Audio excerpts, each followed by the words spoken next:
이 법무부에서 이른바 평검사 2명을 보내서 총장을 만나게 해달라, 대면 조사 일정을 통보하겠다라고 밝혔던 일과 관련돼서 법무부 내부에 그 평검사를 보낸 사람이 자기의 상급자에게 통보를 하지 않고 독단적 행동을 한 것 아니냐라는 논란이 제기됐었는데요. 그 이후의 이야기가 오늘 보도되고 있습니다. 함께 보시죠.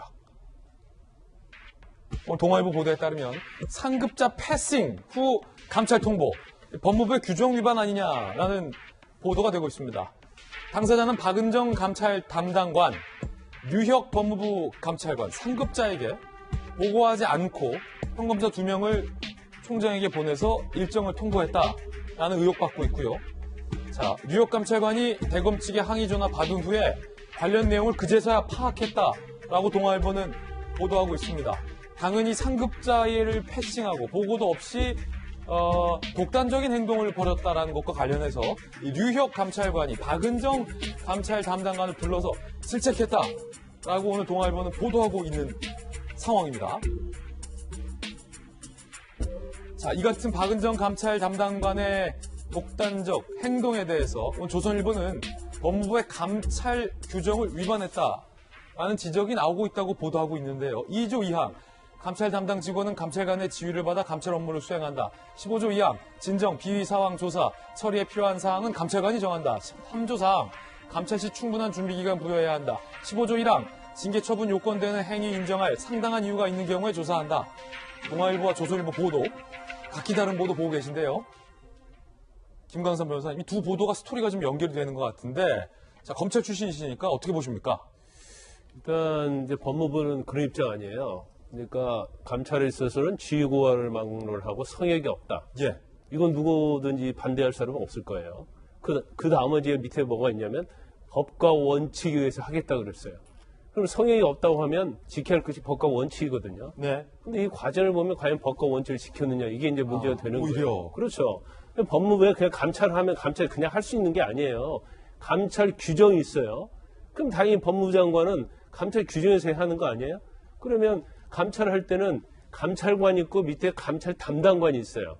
그러면 감찰 담당관이 감찰관에게 보고를 하고 어떻게 조사를 할 것인지, 그리고 어떤 필요한 사항에서는 감찰관이 정하기도 했는데, 지금 언론 보도에 보면 감찰관이 패싱에 나왔다는 거 아니에요? 예. 그럼 이건 절차 위배죠.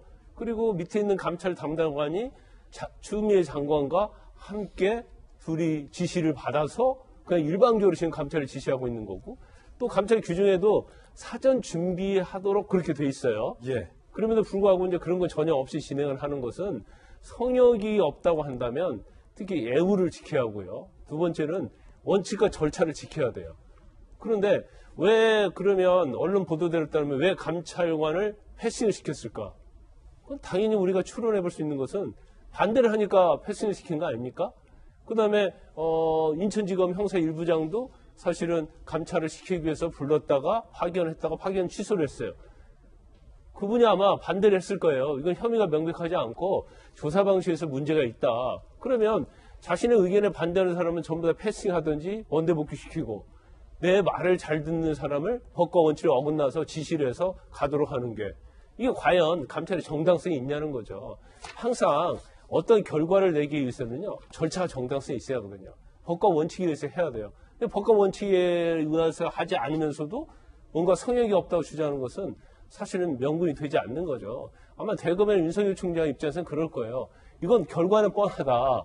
내가 아무리 소명을 하고 대면조사 받아도 결과는 결과적으로 나를 징계할 것이고, 징계의 사유를 만들어내서 직무배제하고 해임 권할 것이다. 그러면 내가 거기에 이제 끌려갈 필요가 없다고 그렇게 생각할 겁니다. 그래서 사실 대검이나 윤석열 총장이 원칙과 법을 지켜라, 그런 주장이 사실은 무리한 건 아니거든요. 그렇기 때문에 아무리 정치인 장관이라 할지라도 감찰을 하려면 법과 원칙에 의해서 제대로 감찰을 하는 게 맞다. 그래야지 감찰 결과에 대해서 명분이 있고 동의를 하지, 그렇지 않으면 그건 찍어내기 감찰이라고 볼 수밖에 없는 상황이 올 겁니다. 그렇군요. 자, 그 가운데 대검의 연구관들이 법무부에 공문을 보냈습니다. 대검 연구관들이 법무부에 무엇 때문에 어떤 내용의 공문을 보냈을까요? 함께 보시죠. 동아일보 보도에 따르면 대검찰청 기획조정부 소속 연구관 검사들이 법무부의 윤 총장 대면 감찰 조사 이거 문제 있다. 라고 공문을 보냈다는 겁니다. 영구관 검사들은 평검사들만 있는 게 아니라 부장검사들도 포함이 돼 있죠.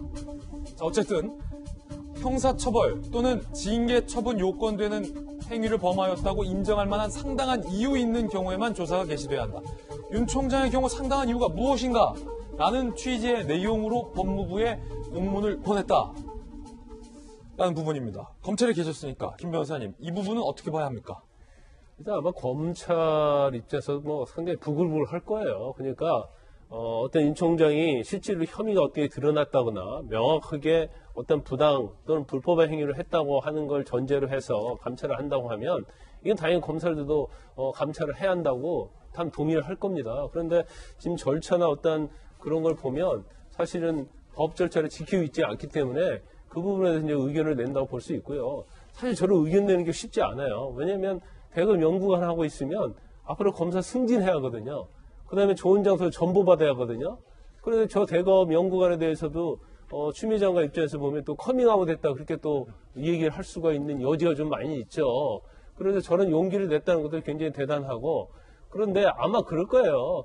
내가 승진이나 전보 좋은데 안 가고 말지 내 양심에 반하는 행위는 할 수가 없다. 그래서 거기에서 누가 아마 의견을 모으자고 해서 거기에 의견이 결합이 돼서 공문을 보낸 걸로 보이는데 저 공문이 뭐 법무부에 효과가 있겠습니까? 추미애 장관의 어떤 스타일로 보면 본인이 생각한 대로 할 가능성이 크죠. 예, 김광삼 변호사님의 어떤 개인적 견해였는데 김명민 비대위원님, 공문 얘기 나와서 말인데 법무부가 앞서서 여러 차례 윤 총장에게 공문을 전달했다.